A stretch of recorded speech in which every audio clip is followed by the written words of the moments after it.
What's up everyone, it's Marco from PhoneDog.com and welcome to the Moto 360 review. Yes, all of you have been asking for it and I've had this guy on my wrist for the past 2 weeks, and I think it's time to give this guy a full review and find out if it's worth the $250 price tag. So let's dive straight into it.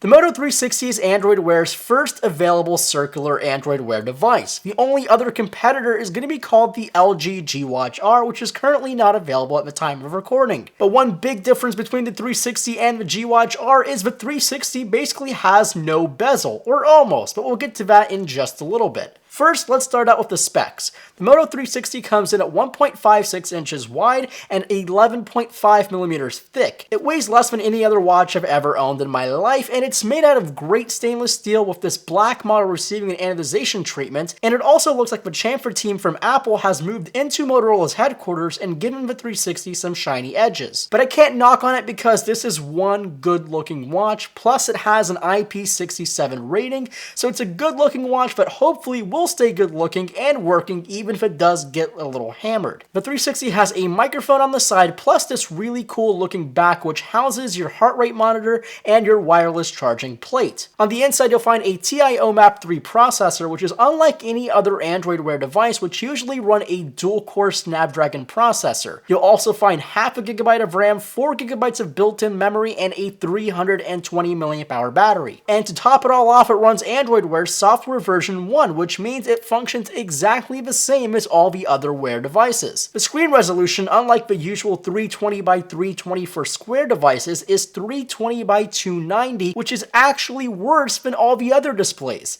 Its display is definitely not the strongest suit. But this gets me onto an interesting discussion point on the Moto 360. Many people have complained about this guy. Yeah, it's the bezel bar on the bottom. Well, let me make it simple. It's either to have this piece taken off or a whole new bezel added onto the Moto 360. Personally, I love the way this watch looks without a bezel, and having a bezel kind of ruins the look of having a non-bezel watch. Plus, this is where you'll find all the drivers for the display and the ambient light sensor for automatic brightness, which is much more helpful than you think it is, and especially on a watch. Next up is going to be software and performance. Now, I really don't want to dive into Android Wear because any of you watching this video already know what Android Wear is. What I do want to tell you is the performance of the Moto 360, especially with this weird configuration of a TI OMAP 3 processor. It's what you dreamed about having the best Moto 360 experience ever is not true. This is not the best experience of Android Wear I've used. It may look the best and feel the best, but performance-wise, the little 360 has some serious performance issues. First of all, I want to talk about the interface. For the most part, going through all the menus and going into the fitness state and other menu options go without a problem, but a few times I've had my 360 go completely unresponsive on me,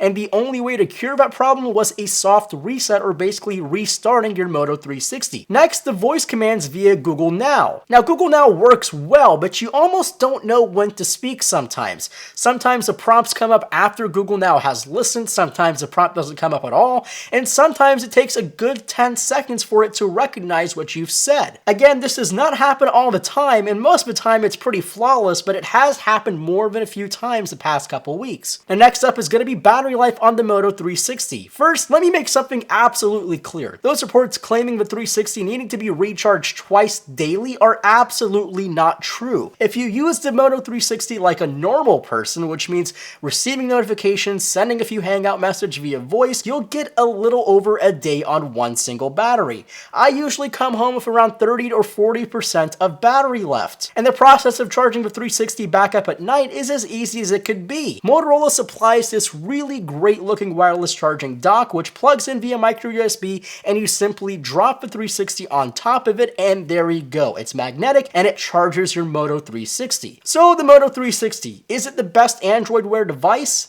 Is there such a thing? I honestly don't think so. So far, each and every Android Wear device has had a major flaw. It might be the look of it, or in the case of a 360, it looks really pretty, but it doesn't quite perform on par with all the others. But I forgive a 360 because it's my favorite Android Wear device. But again, that's out of 3 I've ever used in the history of Android Wear devices, and all of those were not all that great either. But the 360 is an important step because it's something I actually didn't mind mind wearing on my wrist every day, and I'm a huge watch guy. So thanks for watching. Make sure to give this video a thumbs up if you enjoyed it, and if you haven't already, hit that subscribe button for future reviews and content. And as always, my name is Marco Hanna from PhoneDog.com, and I'll catch you guys in the next video.